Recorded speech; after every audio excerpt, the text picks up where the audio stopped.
everybody. Welcome to Voice of the Terminus Tavern Talk, show number 1. And I'm your host, Alencia, today, and followed by my co-host, Yarnilla. Hey, guys. Say hello. Lexor. Hello. And Kodiak. Good afternoon. All right, guys and gals, we're going to be talking about some things today, and I'm going to go ahead and list them here for you. We're going to do the AMA, questions and answers to finish up. And then we're going to talk about the VR news and Facebook and Twitter coverage, followed by the hot topics in the Pantheon forums, which is going to be pets. And then we're going to talk about the latest screenshots that are coming out from Pantheon Rise of the Fallen. So let's get down to business, and we'll go ahead and we'll start with the AMA. So let me pull up my AMA questions here. Apparently we're fairly low in voice. We're low in voice, and Lexor is low. Oh no. Lex, talk some. Say hello. Hello. Why, hello, ladies. We'll have to see what it is. Carry on down. Yes. Alrighty, let's go ahead and we'll start this thing off.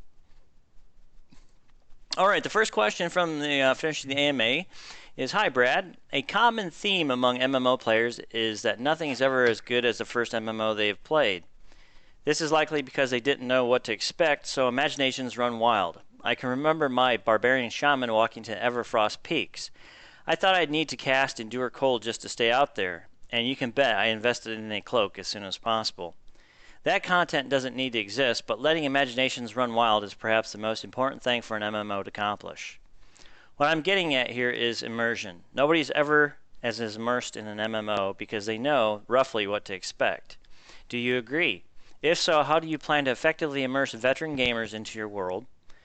And thanks for looking forward to everything that has to come. Oh, P.S. from a Ralph Zek player, thanks for caring about PvP. Here's Brad's reply. We may never be able to truly replicate that very first experience a person had when playing their first MMO, but I don't think we need to. What we need to do is recapture the magic of the earlier games by making sure community, teamwork, socialization, the building of a true in-game friendships, and shared experiences all return to the genre via Pantheon. Okay. Yeah, I think so. Y'all agree? Yep, definitely. All right. Absolutely. Awesome. Okay, moving on to the next question. Do you have any response to people saying Pantheon looks great, but I wouldn't trust McQuaid ever again? I'm just concerned you guys are hitting all the right notes with what you're talking about, and I love the streams that you do, but what can you say to ease the worries that is an all-talk project waiting to cash in before you deliver on a lot of stuff that's being promised? And Brad's response to that.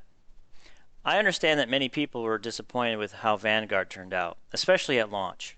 I was one of them. It broke my heart. I was also the CEO at Sigil and was very active on the forums, so it makes sense that a lot of the blame would be directed towards me. But I would encourage skeptics to truly investigate what's happened here. That while I made many mistakes, it was ultimately Microsoft's regime change and refocusing of efforts from Windows Gaming to Xbox. That led to Vanguard's premature launch.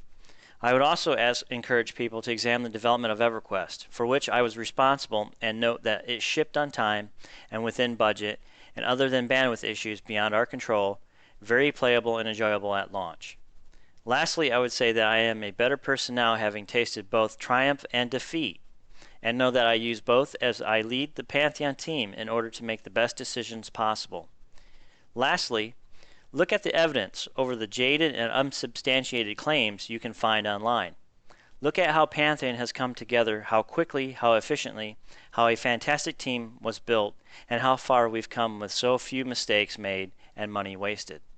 Actions are far more powerful than words, so please check out Pantheon, EverQuest, Vanguard, and judge by the overall results. Awesome response, man. I think yeah. so. I mean, I've seen he's some of really the not to negative. blame. No. I mean, he's not, and it's unfair what's happening to him, and I think that was a very humble response. Yeah, I believe so professional, too. Very humble. Mm-hmm. Yep, for sure. For sure. I mean, there's some things that are out of your control, and he was trying to save a sinking ship because Microsoft did abandon them, and the Xbox was being pushed harder than anything else at that time. So, okay, we'll go on to the next question. What kind of AI do you plan on using? Anything fancy? Brad's response, we have a full scripting language we are finishing up. This should allow us, at least for special cases, important boss mobs, NPCs that are key to telling a story, etc., to create a compelling behavior. Additionally, boss mobs will have different dispositions such that one could be a coward and run while another calls for reinforcements, and another that seeks out your healers and kills them first. So, it's Honestly, pretty cool. That's exactly what I wanted to hear. Mm-hmm. Yeah. That you never know how the outcome of the fight's going to be. Yeah, you're going to have to adapt every time you're dealing with an AI character. Exactly. They're going to throw some different AI maneuvers, techniques at you. So, all right. Yep. All right, I'm seeing volume issues, saying Dell is all right and Janelle is rather low. Okay. I don't know if I can individually increase you guys. It might have to be on your end here. I'm taking a look. You'll have to do it through TeamSpeak. Right-click on their names and just change volume. Okay. Let me go ahead and pop in there real quick. We didn't have any in the pre-record, but we'll go ahead and get that taken care of here. Let me see. All right. Yeah, let's say turn everyone up but Dell. Turn everybody up? Yeah. Okay. That was it. Right-click your names, right? Yep. How about now? Can you hear me now? Just fine? Give me a second. Hello. Testing. Can you guys hear us? Testing. 1, 2, 3. Testing. Mic check. 1, 2, 1, 2. Okay, I'm boosting Lex up to 6 decibels. Alright, you want to just go and talking again? Go ahead, Kodak. Carry on. Good? All right. Well, I'll start with the next question while people are Anyways, it says, "Hello, Brad. Love your work. Will train behaviors like they did in EQ1? Will they cause collateral damage?" That answer is yes. In fact, with our better mob pathing, they can be more dangerous. The next question is, I've been noticing gender pronouns used in the class descriptions. Does this mean gender lock classes, like for warriors and crusaders, for example? And his answer is no gender locking, but yes for gender diversity. Can I just quickly jump in, guys? What about if we just run Skype? That might fix the issue of us being all quiet. Yeah, you could try jumping out, but everybody's probably going to be loud too, so if you want to do that real quick. I muted my Skype, so my Skype's muted. Yeah, my Skype's muted also. Okay. Well, I'm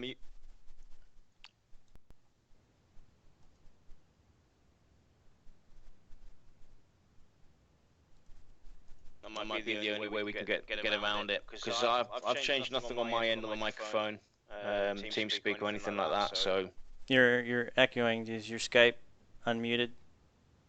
it's now unmuted, but I think we should all run through Skype. Okay. I'm now muted on TeamSpeak. Microphone muted. All right, how's this, guys? Are we coming through better? Okay, how about now? Testing. Mic check. Mic check. Check. Mic check. Testing. Hello. Can't have a VOT show without any issues. Thank you, Twitch. That is a lot better. There we go. Thanks, Twitch, for stucking. Nobody's too loud? So we'll just go and run with Skype from now on. So All right. we don't have any issues. All right, then carry on, Kodiak. Okay, so do you want me to reread those 2 questions, or did everybody get those? Let's reread them real quick, just as fast as we can. Okay, the first one was, "Hello, Brad, love your work. Will trains behave like they did in EQ1? Will they cause collateral damage?" And he said, yes. In fact, with our better mob pathing, they can be even more dangerous. Dun, dun, dun! I can't wait to see that. So, monks, beware. The next question is, I've noticed gender pronouns used in some class descriptions. Does this mean gender-locked classes for warriors and crusaders, for example? And his answer is no gender locking, but yes, gender diversity. Thank God. Yep. Yeah, I mean, I can understand race. Certain classes being only certain races, but not male, female being certain classes. I think that's I don't know been why overdone. Yeah. That's been overdone. And the last one that I have, anyways, will there be guild halls like in EQ2 with workbenches, guild banks, and other stuff? And his answer is yes. Most likely yes, after launch, but also likely a part of the outpost system to occupy or fixed point in the world space. Awesome. What's Yeah. that? So we can expect it with just a little twitch. Or twist, Yeah. sorry. Okay. Okay, so question is, I'm sure you're well aware of stuff like pay to win and never-ending beta alpha games that are seemingly everywhere today. How is Pantheon going to be different? Brad comes with a response of, Pantheon is very different in so many ways that I encourage you to read up on it at pantheonmmo.com. Also, check out the Twitch streams that are currently on YouTube.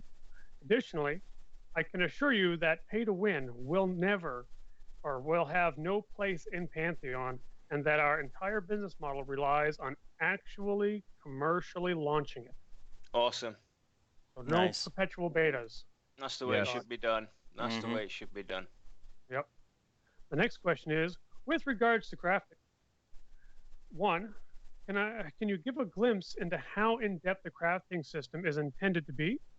Will it feel like a true in-depth process that has a worthwhile output? Two, also, how comparable the items a crafter makes will be to items found from the quote-unquote end named of a dungeon, assuming the same level and grade of item. Third, lastly, do you intend to include grand projects such as shipbuilding and guild castles or something comparable? Brad comes back with an answer of, our crafting and harvesting system will be a significant part of the Pantheon experience, but also one that we are not focused on and implementing at this stage.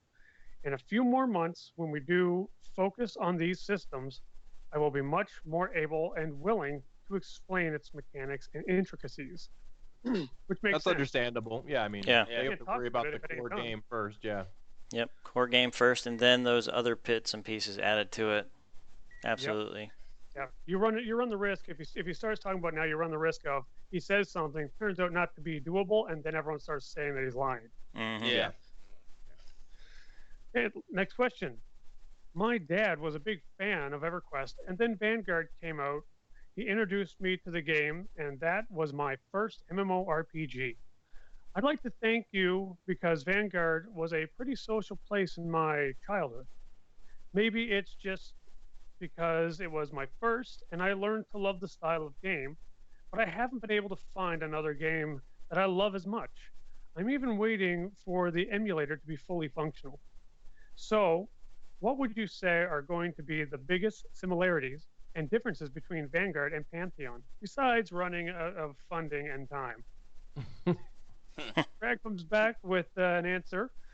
I think if you felt at home in the other games I was involved with, you'll most certainly feel at home in Pantheon. Virtually everyone we've shown the game to has had that reaction. They feel comfortable and at home. The biggest similarities are probably the variety of classes, offline travel, great storylines, and more. The biggest difference is that Pantheon's world, like EverQuest, is zone-based, where Vanguard was seamless. Yeah, that's where they ran into most Yeah. of their technical difficulty. Yep. I mean, you can kind of connect to EverQuest, Vanguard, etc. Everything that Brad's touched, you can see that he's been involved in it. Yeah, and I like the zone system because in a seamless world, you run the risk of a lot of memory leaks in terms of development. Yes, you do. With the zone system, you don't run into half of those issues. So it's like, sure, it's a little annoying, but in the end, what's 30 seconds at max? Well, yeah, and they can tweak one thing in one zone without affecting Another zone. too. Exactly. Yep. Zoning is a good reason for bio breaks and snack breaks. Exactly. Exactly. So we'll carry on here. Question, you mentioned you want to get away from the term endgame, which I totally agree with, but what about the other big problem with long-living MMOs, the ever-increasing need to raise level caps? Could you see a Pantheon where maybe the expansions are just purely new content for low-high players, where we all benefit, and the expansion isn't purely a linear pipeline increasing incrementally till the game runs out of steam. I would like to see a world where content is always relevant, no matter how many expansions have been released, but maybe that is just a naive notion. Would be really awesome to hear your point of view on this. Thanks. Brad's answer: I think that always raising the level cap can be a mistake. Having an expansion focus on more things for higher level players to do would be great. That said, at some point players want to see their characters level up. So some expansions will always need to raise the level cap. And I totally agree with the question as well. I would love to see just more than rising the levels and adding maybe some other mechanics to it. And I totally agree with Brad's answer as well. Every now and then you'll need to boost up the level cap to keep people interested. Yeah, I would like to see expansions have more, maybe add a race or add another class or add whatever, so that way people will use advantage of the progeny system or something of that nature, rather than, oh, I've got to max level my character and wait for the next expansion. Or bring out like Disaster or something like they did with Cataclysm for World of Warcraft, They bring out an expansion where events happen, but they only last a couple of months or whatever till it's been defeated, and then it goes back to the normal world or whatever, stuff like that. Yeah. So we'll carry on. Next question is: I finally made it. My PC died last week, 3 days after getting my phone stolen. Oh, that's a shame, dude. But life goes on. My question is: what advantages do you see to having multiple servers over something like the Elder Scrolls has done, having a mega server? I'm not sure what goes into the creation of either, but it seems like in a game so focused on the social and leveling experience, which I love, you would want to make sure we don't end up with over and under populated servers. Brad's response to that is: our servers exist in the cloud and nobody understands that damn thing. And it's extremely easy and quick to make adjustments based on load or other in-game changes. It's also very easy and quick to launch new charts. Awesome. That's awesome. So everything's in the cloud, and nobody understands the cloud. It's just there. It's just there. It's a double-edged sword, but I'm not going to get into technicalities. In the end, it's more cost-effective for them. You've all seen the best. You've all seen that S-Tape movie. So next question is: what are your favorite tabletop RPGs? Did any of them influence Pantheon? I'd like to ask the same about Writers 2. Brad's answer: I mostly played AD&D plus some Starfleet battles. AD&D certainly influenced me, as did the early Ultima games of the 80s and some of the better text-based MUDs of the 90s. As for writers, I'm a huge fan of Roger Salanzi, Raymond Feast, George Saberhagen, Michael Moorcock, and many others. Cool. Interesting. Yeah, cool. So I could see a lot of the AD&D influence in the EverQuest franchise, the beginning.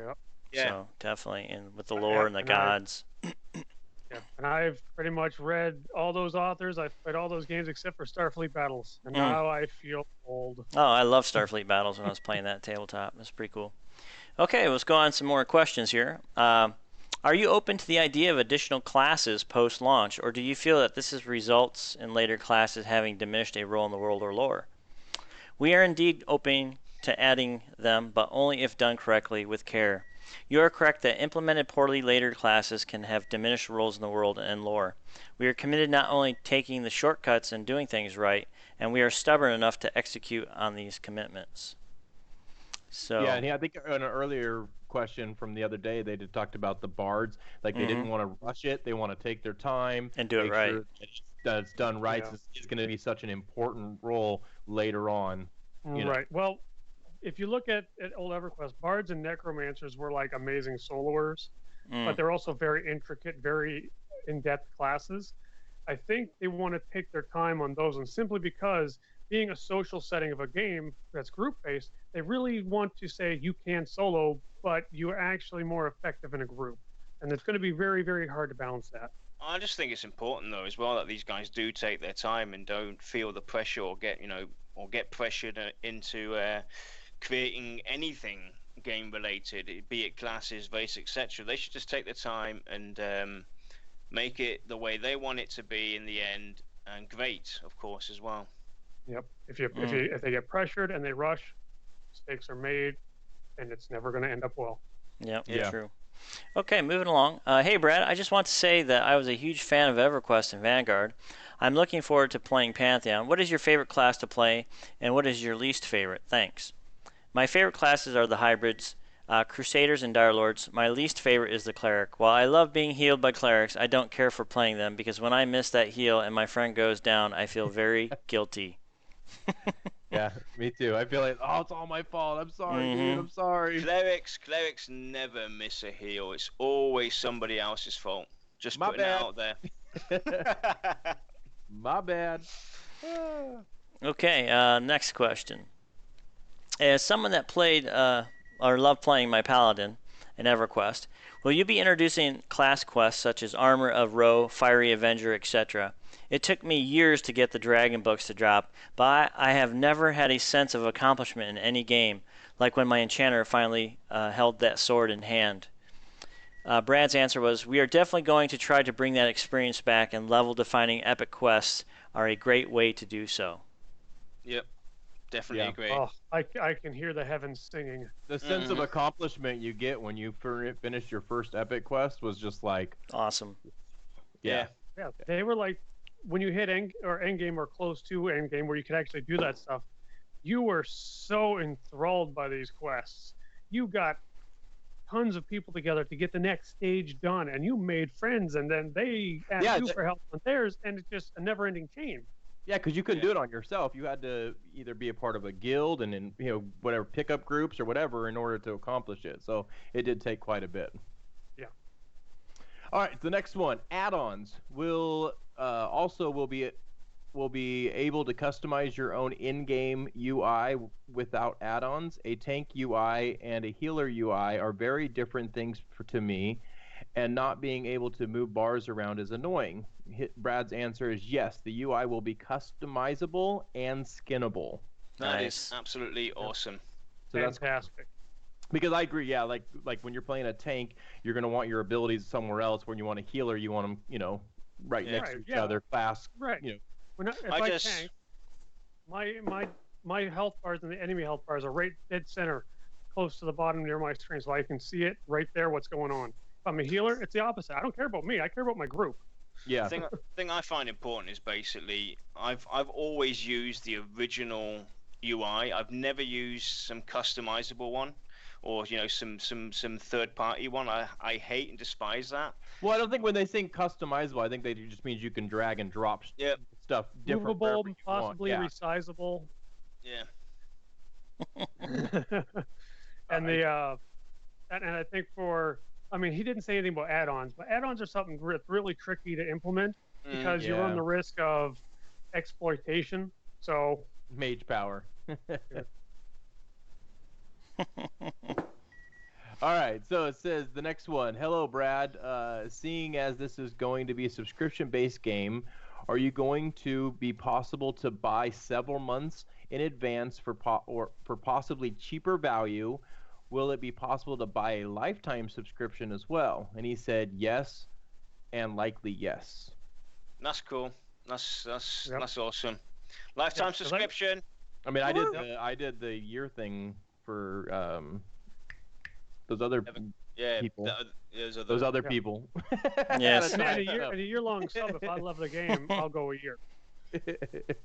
Okay. This is the most important question any paladin will ever ask. Since we never found the original quest, where in the hell did the Fiery Avenger quest start before you guys moved it to the Plane of Sky? His answer is, that is one of the few things I am sworn to never reveal. Humble answer, Brad. Humble. There you go. Nice. All right. Question is, have you considered any mechanics that will encourage players seek out other players to grow the community and increase interaction? MMOs recently have lost that massive feeling. Brad comes back with the answer of yes, several. Taking a proactive approach to bringing people together, helping them make friends, and involving them in the community is paramount. In 2016, you cannot simply let people do that by themselves. For too long, games have made this unnecessary, and in a sense, we need to help deprogram them and re-reveal the magic and fun that comes from teamwork and shared experiences.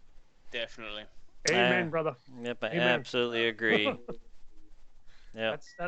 I'll always play an MMO to a certain point, like level 20, and then I stop playing because I have no one to play with and I get bored. Yeah. Yep, true. And the games never support or never encourage me to talk to others. Yeah. Okay, next question. Your game is going to get hyped to hell and back, and people will be disappointed with it, no matter how good or how bad it really is. I've already seen people on this very subreddit hyping this game up, just preparing themselves for disappointment. It's happened to No Man's Sky. It's likely to happen with your game. Really question. What are your thoughts? What are your thoughts on this? Brad comes back with the answer of, I agree. To some degree, it is unavoidable. Our focus will be on getting people excited and to spread the word, but always being honest as to which features will be done by launch and which are post-launch plans. That's a very subtle and careful response. I mean, at the end of the day, the way I see it, it comes down to the community as well, and the devs of us working hand in hand together. And if we as a community, the majority say, look, this system is bad or whatever and everything. If the devs don't listen, then yes, it's their fault, and people will be disappointed. But these guys, I'm sure, will listen to us and take the feedback and actually push towards making it better if we see it as bad. And all these developers have proven track records, whether it's with Sony or whoever. They, Vanguard, EQ1, EQ2. Some of them even came from World of Warcraft. So, I look at that question too, and I think a little bit it was a little trollage, going on there too, because ultimately you can't appeal to every gamer out there. There's some gamers who are all about sci-fi games, so obviously they're not going to be about Pantheon. So that question is really an open-ended, generic that can cover everything. So he's basically covering every game out there. So me personally, I don't like No Man's Sky from when I just watched the video. I hadn't played the game, but from the videos, I don't like it. So it doesn't appeal to me. So this person, this is supposed to be a niche type game, anyways. It's supposed to, right. Yeah, so it's going to appeal more to the people who like fantasy. Yeah, and I've always looked at a lot of MMOs as to each their own. I like fantasy and sci-fi, but I like a good game first. Mm-hmm. So I'm not a first-person shooter. I hate first-person shooters. Right. It's up to you as the player to look at this game objectively, not overhype yourself, and just say, will I enjoy this? Mm-hmm. If it's just like buying a pair of shoes. Are these going to be comfortable? Am I going to like to wear? Am I going to look fly as hell? It's up to you. If you don't think that this is true, then just don't buy it and save yourself a lot of heartache. But if you think it's going to be great, come in and help make the game great. No. If you just sit there and just whine about what you don't like and don't give any feedback, then it's your fault that you do not like the game, because these guys are listening to the community and they do take the feedback and they will engage in the community and ask what we think about changing this or doing this or going this route and everything, and they take that to heart and they will work on it. They will work their life's work off to get it done properly and how we want it. Yeah. And I should say niche. I should say it's a specific genre. Yeah, it's a specific genre. If everything goes the way that Brad is hoping, I think Pantheon, if it doesn't hit big, will end up becoming a cult classic. Like EverQuest, like Vanguard, like Star Wars Galaxies. It'll be something remembered forever. Yep. Yeah. But like if you purchase a game and you don't like it, instead of sitting there whining and crying, which to be honest, all you're doing is making yourself look like a moron, but whatever. Why not just suck it up, say you made a mistake, and move on to the next game? Yeah, true. But okay, moving on. Brad. All right, I'm still okay. Yep, you're at the right spot. Also, wait a second. Yeah. Take a breather. Brad, help me. Brad, thank you for EverQuest. From me as well. I'm sorry Vanguard didn't work out. We tried. I grew up in NORAD. What about pulling an aggro? I love the danger of EverQuest. I played a monk, and I plan to again. I absolutely love tag team feign death pulling for groups and raids to split mobs into more manageable packs. I loved fetching people's corpses for them. This is a mechanic that or is this a mechanic that will be in the game? Brad comes back with, absolutely, and it's already working. Check out our recorded Twitch stream, and he provides us a link. You can go check their YouTube channel. You'll probably find it. Which I love this. I love that stuff. Yeah. Watching a pack of monks. Skill based. Yeah, it's skill based, it's friend based, it's teamwork based. Yep. Even if you're the guy sitting in the raid on the sidelines waiting for the pull to clear the mobs or to get just the boss, you're still part of the team because you have to play your part. And I always sat there and loved watching the monks. I mean, I played a monk only to about 40, but I loved watching them. It was almost like a dance. Yep. Know thy character. Yep. So let's go and finish off with these questions. So I know that you don't want to get into specific class design, but what's your stance today in 2016 on the twisting mechanic, i.e. EQ Bard? Brad's answer is no issues with it fundamentally, but like any emergent behavior, it has to be something that can be balanced and that doesn't obsolete other tactics. Absolutely. Yep. Moving on with the next one, it's what will the death penalty be in Pantheon? Will there be a respawn at the city and get a res or die and ghost run back to the body? What are your thoughts on the death penalty? Response from Brad, please see the FAQ. And the final question we have is, hi Brad, I was an EQ player from launch on the Venetian server that moved to Sarum and played through POP. Pop, Planes of Power. Pop, yep. I loved seeing you in random parts of the world. I'd be running through Unathol and see you shoot by and feel like I just saw a celebrity. I didn't play Vanguard at launch, only many years later. I regret it very much, along with never getting to try EQOA. Huge regrets. I was just wondering if you could shed some light on the situation where after SOE closed Vanguard down, you tried to buy it from them. Is there any story there? Did you ever revisit that after Daybreak bought SOE or after John left Daybreak? I know these aren't Pantheon questions, but figured I'd try. I'm pretty pumped for Pantheon. Won't make the mistake I did with Vanguard and let the launch slip by me. Brad's answer, whether a rumor is true or false, there are those to which it is not appropriate to comment on. Absolutely right. That's more of a personal nature question, which and corporate. So no, I wouldn't be answering whatever that. his conversation between him and John was between him and John. Mm-hmm. Yep. Yeah, although it may be interesting as a third party to sit there and just want to be a fly on the wall. Yeah. In the end, that's their private business. Yep. Very true. True indeed. Okay, finished up with the AMA questions. We're going to move on to the VR News, Facebook, and Twitter coverage. And the biggest news right now from VR is the pledge change. So they got a new pledge tier coming September 12th. Due to popular demand, a new $50 pledge tier will be available September 12th. This new tier will be bare bones entry-level pledge and will provide a single copy of the game at launch. Supporter-level forum access, the game and title of Pantheon Explorer, and early name reservation. In addition to this new tier, we'll be removing the Knights pledge and the Patrons pledges from the store. So the Knights was 100 and the Patrons was 150. We are nearing capacity for alpha access, and it's at this level is a thank you to the early adopters. The two tiers being removed will be replaced with similar pledge tiers without alpha access to the game. So if you've been considering one of these tiers, act now before they go away September 12th. So yeah, if you want to get in there, folks, I would buy those pledges up before you lose them now. So because they're getting ready to be changing. Yep. So September 12th is your deadline. Get in there. I actually think that this is a really cool move, though. If you have already, if you've already purchased your Knights pledge or Patrons pledge, your pledge does not change. So for those of you who purchased the Knights or Patrons, don't worry, your stuff ain't going to change. They're going to honor what they gave you, but those are going to be changing, obviously, come September 12th.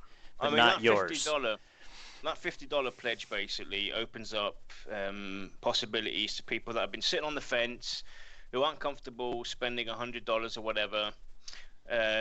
It's a actually an amazing strategy move. It's Well, just the well fact thought that you through. get a copy of the game. I mean, Yeah. that's $50 Yeah. right there. Like, Mhm. and then everything on top of that is just extras. Yep. So Yeah, I mean, let's look at the newest game that's been all the hype. You know, No Man's Sky. That's a $60 game. Yeah. Here, you get to pay $40 for this game. Mm-hmm. Yep. Plus, Yeah. you get some stuff in game. Yep. yeah, So $10 off, some digital goodies. Yep. title of an And- explorer. I mean, I haven't pledged yet because financial constraints. $100 is a lot of money to me. 50, done. No questions asked. Yeah. Yep. True. Okay. So Go ahead. Got anything? Last words on that, guys, for the pledges? so if you want to jump in, get onto alpha, you have to do it now Yeah. till September 12th. After that, guys, you know, You're losing it. it's you're losing it. So Yep. No alpha for you. trust us, it's worth it. It is worth it. $100. The VIPs, as VIP members, we can tell you guys it's worth it because they are now throwing stuff in the VIP forum that we can look at, and it's pretty neat. So I would get your money up if you have it. If you got your little slush fund hiding off to the side somewhere, take a little bit of that out and spend it on a VIP pledge. So definitely get in there. Come join us. Come join us in the VIP. VIP. We sit back, drink Lounge. beer, and lounge Yeah, and talk beer about and, Pantheon. Fried Your bread and VIP, stuff. I'll keep my This flask. is the VIP tavern. Yes, that's right. And drink beer, and we can discuss, and we can theory craft Pantheon all night. Yeah. So, hey, more power to you, right? Okay, let's go ahead, and we're going to move on to the other news. And one of the big tweets that went out on Facebook and all that, and Twitter, was have you ever fabricated a story to cover up some excessive playtime in your MMO? So I now certainly have. we got some folks out here who decided they were going to talk about their sins and confess them to the Pantheon VoT church, I suppose we could say it is, huh? The Church of Pantheon VoT. It says Scott Vaughn said, one time in the land far, far away, I used to call in sick on new expansions to no avail because the servers were down all day. Yep. Oops. That's punishment for you. I've Yep. done that. I've done that. Russell They're like, I'm Dees. taking the next 3 days off or whatever. Yeah, Russell Dees says, nope, never had to. My wife games as much as I do, if not more. We have healer wife, tank me, range son, caster daughter, no dungeon waits times for us. Very nice. A family that games together stays together. Another proud Pantheon wrote, never, not single time, don't believe anything Brillana Fox says. And then Linda Fox said, hey, I'm guilty of the same thing. I mean, no, never. Yeah. Myrma comes back with, nope, never. That's my story. I'm sticking to it. Don't bother calling my wife either. She doesn't know everything I do. Ooh. Oh. Yikes! And Doghouse. Nerd with a big stick says, no, but I have ignored my telephone in favor of a long gaming session. We've all done that. We've all done that. Repose says, I canceled on a lot of friends because I was sick, quote unquote. I was actually raiding 4 nights a week from 9 p.m. till 1 in the morning. Awesome. And Raz says, only if I'm playing my thief character and my paladin would never lie. Staying true. Yep. And Matthias Winter said, back in the early 90s, I told my parents that I had to play extensive hours of Civ game as part of my history homework. That's awesome. And Mere Mortal plays, pretty much sums up my college life. And Habak Bakaru, if making something up like being sick to stay home from work counts, yes, I have. And the Masick went on to say, I've taken off work for game expansions releases, but didn't want to put, quote unquote, must game for 24 consecutive hours as the reason. Yeah. Never. Write that on your time off slip. Yeah. Theowen, oh yeah, I once missed 3 days of college to play EverQuest. I was so, quote unquote, sick, not smart, but fun. And Mike Larry said, I had a migraine that put me down for days. Pay no mind to the pizza boxes and Mountain Dew cans all over. And Ponk12345 said, yep. Said, I was studying all night while I sat in the Soul B King camp for 10 straight hours trying to get the Mithril BP. God. And we have 4 more to go here. Brett Dieridorf said yes. Said I was sick. It was for a mission in HHK. They decided to come anyways. Got caught playing as an undercover fairy. Ooh. Jan D said never for that. For work, that's important. For dates and going out with friends, oh yeah, all the time.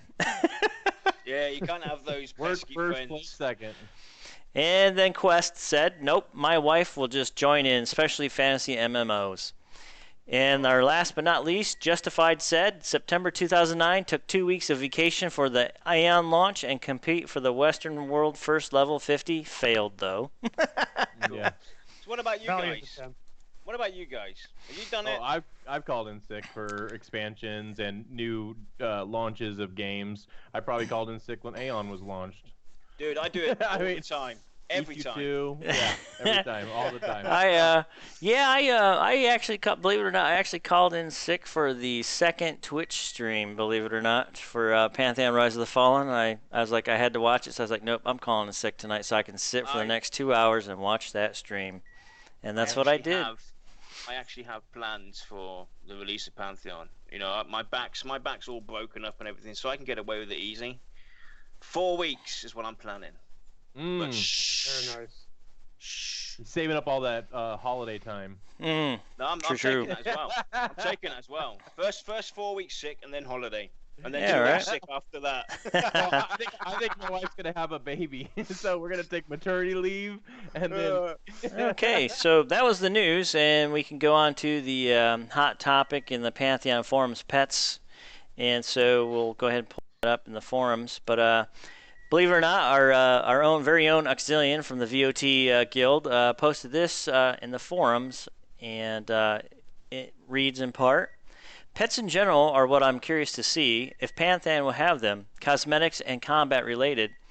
There were some threads on summon pets for class-specific needs, but what about the guy that wants a falcon to train or have a pet rat?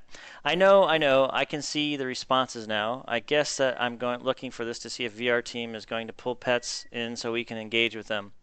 I remember the Vanilla WoW trailer with the dwarf and the bear. It was a fantastic bit of cinematography, and I can't forget the music. A great intro and even better advertising for the class that could pets and use them, or it says, excuse me, better advertising for the class that could get pets and use them in game. Is Pantheon going to do that sort of thing? Also, what does the community think of pets in general? The Ox. So, with that was one of the big hot discussions that was going on. So, Hey, wake we'll up. go ahead. Definitely. Yeah, we'll check it out. So, well, one post was by Amzi, and he says, full disclosure, I'm not a fan of pet classes, don't want to play them, and don't particularly like them, but wouldn't want to deprive others that do. I don't think we had heard anything official about pets or other classes. So, yeah, it's quite interesting. Some people don't like the idea of pet classes. I'm going to post the link into Twitch for everybody. Want to catch that as well? I mean, I've played it all. I've played them all. Healers, enchanters, all of it. I love pet classes. But Yeah. I love pet classes that are done right. So many games do them half-assed or very awkwardly, or they're so incredibly overpowered that 90% of the server is pet classes. It's one of those things where either your pet has to be stronger than the player, or the player has to be stronger than the pet. Either way, someone's gonna raise holy hell over it. But you got to be happy with what they do. Yeah, true. And Brad came back with this, and I'll just kind of summarize it because we're getting low on time, and we don't want to miss out on the screenshots here too.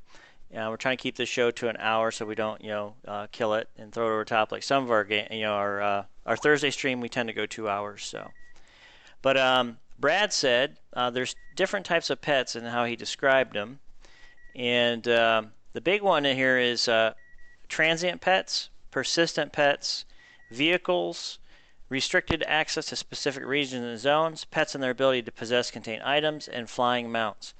And to go ahead, we've discussed flying mounts before, but he basically said, at this point, there's no plans to include flying mounts in Pantheon Rise of the Fallen. Flying mounts present quite a few problems when it comes to implementing and preserving content, which is absolutely true. Unrestricted flying mounts will allow players to simply fly over content they wish to bypass, which, absolutely right. And then when you bypass content, ultimately, guess what? You run out of content to play. Down. So, Close the Skype chat window. Skype chat window. Turn it off. What? We get shoved aside otherwise. Oh, sorry. sorry, guys and gals. Yeah, if somebody wouldn't have gave me a chat message, we would have been fine. But thank you. I did. You naughty people. Okay, so with that, that's why there's no flying mounts. So Ox, no flying mounts for you.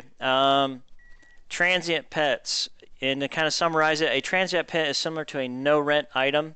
So they kind of hang out and then they poof when you log out. They can be stored for a partial time and then disappear. Persistent pets, they actually stay around. They're represented by an icon in your inventory. As a 3D character model in game, if they're activated, persistent pets can be activated and summoned into the world by double-clicking them. And then your vehicles, he broke that down by mounts, typically like your horses, your boats, stuff like that. So that's your vehicle type, pet classes. So if you want to check that out, I'd go to the forums and look at that. It's a very good post. You'll get a lot of information on how they're viewing the pet classes in game and how it's going to affect the game. And Brad basically says in a nutshell, pets will be part of Pantheon. There's no eliminating them. They're not going to not put them in. They're going to put them in. So if you're worried about pets, it's fine though. Let's face it. What is a summoner without their pets? Exactly. It's just a wizard that can spawn weapons and rocks. Well, it'll be the same. Or a necromancer, or a beast lord, or a dire lord. Using the undead and stuff like that. It's just part of the way. Or a druid, or shaman. Like any class, if it's designed right and fits in well, there's no problem. Yep. It's absolutely. just that so many of these, half thought through games implement stuff like pet classes or 5 different types of tanks, and they're not designed well. So, one of them ends up destroying the entire balance of the game because they don't balance it.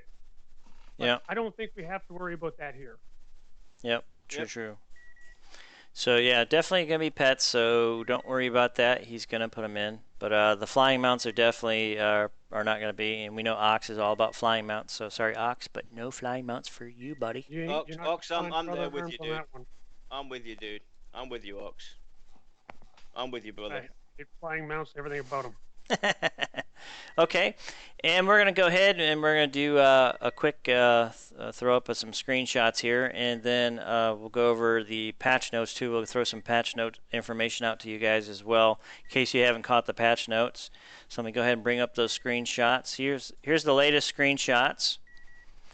So go ahead and take a look at those as they fly by. And the patch notes was visual updates to multiple spell abilities, more sparklies, scaled attack animations to match characters' attack speed. In 2016, it's just not ready for invisible melee damage. Audio added a new audio manager, vastly improving sound effects administration, bigger booms, less mess. Fixed AoE spells that were causing splash damage to the caster. As hilarious it was to watch a newbie wizard blow themselves up, ultimately it decided that it was not conducive to welcoming environment. Added invert mouse setting for controls for inverted people. Modified the location settings in the bug reporter for increased accuracy. Now please stop reporting bugs via zone-wide shout. Improved messaging with dodge, block, repost, and parry. And plans for dramatic reading by James Earl Jones is being looked into. Added improved floating combat text messages. Combat window or screen. You got choices. Root now breaks correctly in all situations. The skeleton that was rooted on the rock by the Thronefast waterfall since January offers his thanks. I have a question though, quick now. Yep. On that patch note, was that skeleton originally fleshed? Did he have flesh? and became a skeleton? That's a good question. I don't know, but he's very thankful that he's no longer rooted by the Thronefast waterfall since January. So he offers his thanks. Add a new zone line to Avender's Pass. Where does it lead? Zone out and find out. Unwanted items are now easier to delete. Unwanted bad group mates are still your responsibility. Kilson, that means you. That means you, Kilson. Yep. Meditation is now more relaxing. It actually has been for a while, but we fell into a wonderful deep sleep for a while after this fix, so we couldn't post it until now. And added throw and throw miss effects. We need to test this, but please be responsible and keep the pies away from Aradun. We don't want a repeat of his Christmas party. This is only a small taste. This is only a small taste of a massive amount of additions, improvements being made on a daily basis with Pantheon. We can't wait to share more with you. So that was the patch notes. So with that, so I definitely want to hear about that Christmas party in VR. If you're watching, please share. I like their kind of cheesy humor, you know, like when the load scenes to go on in EverQuest, how they would say like, you know, preparing, you know, the little cheesy things. I love that. Yeah, I always like that too. It was always just real cheesy humor that's meant to be like, you know, even if you don't get it, you know it's funny. Like sanding wood elves or half elves are now 0.499999999 elves. Yeah, exactly. Oh, believe it or not, Frog. Watch the Twitch stream. Yeah. To answer that question about your dark is dark, was hoping it would be darker though. I'm speculating that that's got to do with the moonlight though. I think it is a bit darker depending where the moonlight shines though. Yeah, if you watch, I'm definitely digging it. If you watch the Twitch stream, I think it was the first Twitch stream, was it, or the second Twitch stream? They actually in game showed us the darkness levels, and believe it or not, it gets dark to where the torch you need a torch to see. Yeah. So you can see it in both. It was in both streams. And don't forget, when you're sharing media to a public base, you need to boost the gamma a little bit so that you can show off more details. Yeah, exactly. Because it's not very interesting when you just see a torch, a head, and a black screen. Yeah, so to church it up for the stream so everybody can see, you're definitely going to want to flash it up a bit and be a little bit brighter.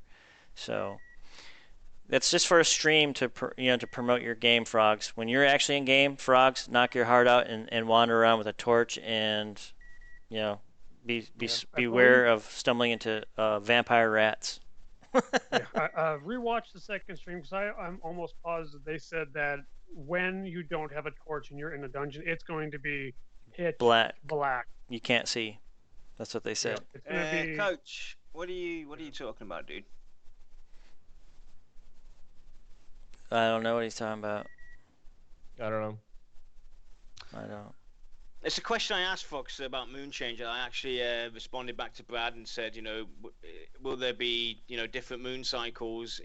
Possibly. I think that'd be pretty cool. Yeah, it'll be interesting to see, but I think they might be working on something like that. Who knows? Yeah.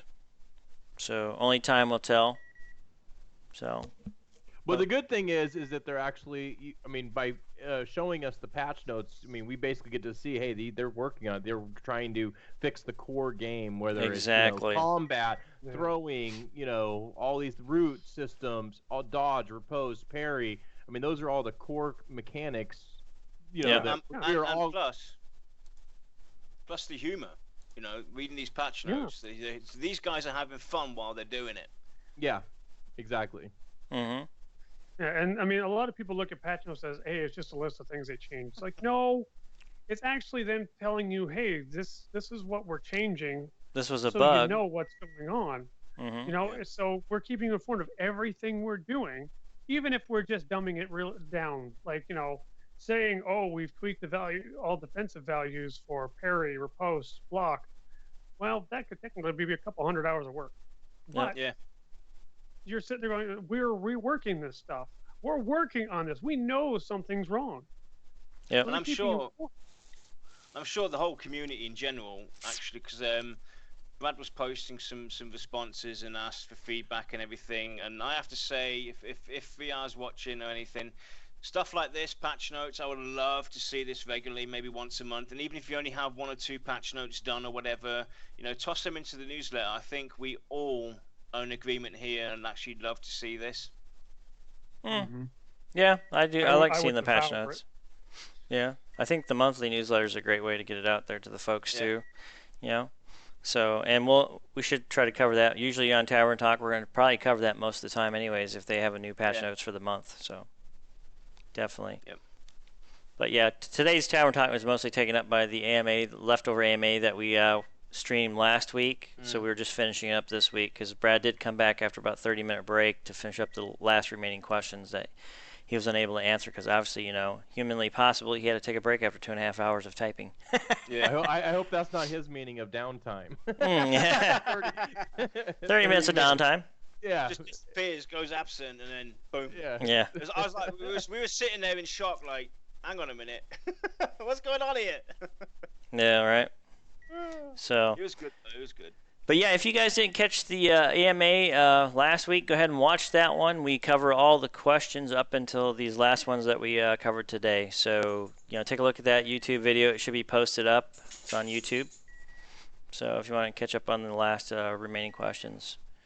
Yeah, other than that was I think that was a pretty good stream for our first Tavern Talk. What do you think, guys? Yeah. I think we did absolutely well. What's the audience say? What do you say, audience? Did you enjoy Kept Tavern it Talk? On topic, not too much speculation. I'm waiting for it. Was great. Just get rid of Lexus. Yeah. Yeah, that's it. Cut him off. Cut him off at the heels. Yay. Ox is happy. That's good. All right.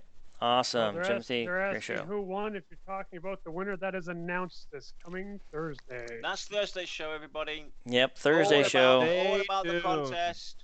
Stay tuned. It's going to be great. It's going to be awesome. Yes, stay tuned. We're working on that. We're working hard to bring you the content and stuff. So, yep, stay tuned for Thursday. No Ox, no flying mounts. So do I, Ox. We'll talk about that. We'll talk about that off air. Yep, that's the You problem. guys know exactly where you can stick your flying mounts too. Mm-hmm. Yeah, they can stick them in the flying dungeon. Oh, no flying mounts. That's too bad. I'm sorry, guys. Yeah, I'm sorry, bro. It's too sad. Nothing for him. Yep, so this show will be covered every Tuesday. Yes, every It's not Tuesday. a one-off. It's every Tuesday. Tavern Talk Tuesday. Go over the news and the social media, patch notes, stuff like that. Yep. We'll try to go over some news for you guys. In case you're not paying attention or the Twitter feed is like flying by you and you got 7,000 tweets and you missed something from Pantheon, we'll be trying to cover that stuff for you guys on the Tavern Talk show. So tell all your friends, tune in, and don't forget the VoT store, www.votstore.com. I mean, check it out. It's awesome. Get some cool stuff, man. Cool swag gear. These are awesome shirts, guys and gals. And watch out for the website. Big changes coming there too. Yes, our website's getting big and huge. Yep. I'm busting my butt. And underneath the Twitch channel is our Discord channel. Anybody can join, chat with us, connect with us. You want to talk about anything or get to know us or whatever, feel free to click on that Discord link and join our server. Yep. We welcome everyone. If you have any ideas, any suggestions, anything you want to talk about, join now. Yes, join us. So, yeah, folks, join us. You know you want to. You know you want to. We're getting them all. I won't fight. We're getting them all. Well, I can happily announce that we had, 6 new members this week in the last week and a half? Yeah. So last week and a half we had 6 new members that jumped on board. They see our philosophy the same way. So about Pantheon, they really like it. So, hey, folks, we're out there. We're supporting the community. We're all about community focus, gameplay, grouping, all that stuff. So the Tuesday show is limited to an hour, 45 minutes to an hour is what we're going for. Yeah, because what was happening when we were doing the other show, and then once we implemented the news and everything, that's what started dragging it out to 2+ hours. So instead, we're going to break it up into 2 separate shows. Yep, try to keep the shows down a little bit for you guys so we don't bore you. We don't want to bore you guys to death and have you sleeping in your chair and getting caught at work. You're getting a message, hey, wake up. Yep, exactly. Like some others. So...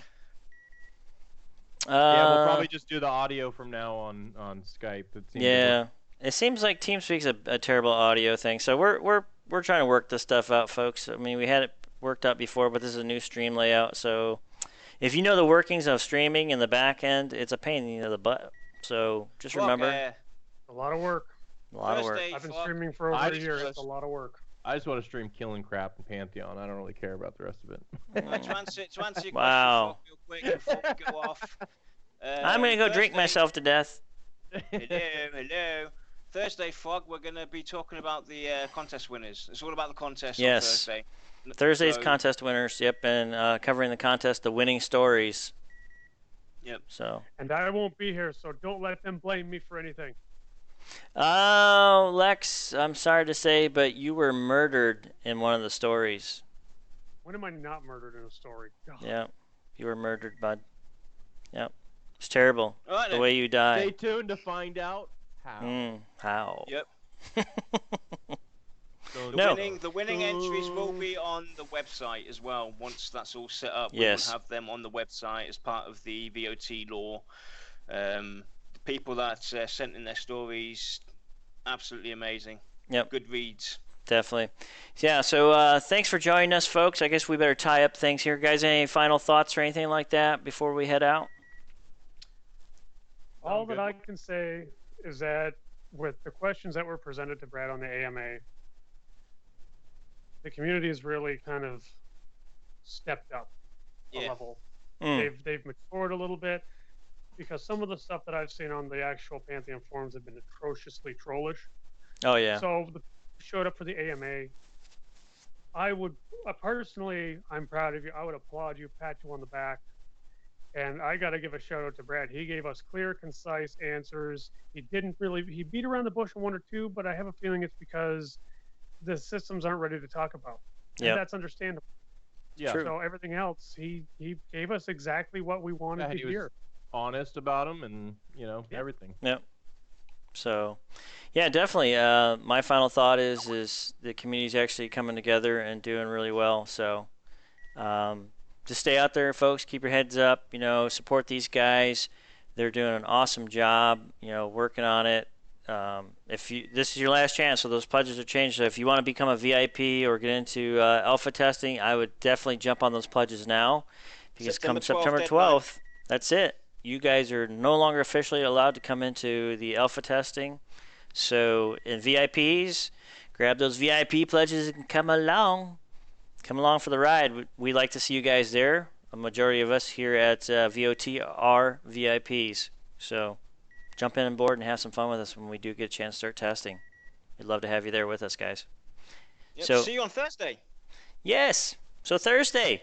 All right, Hey. we'll see you Thursday. All right, ladies and gentlemen. Thanks for joining us on Tavern Talk. And we will see you Thursday. Bye, everybody.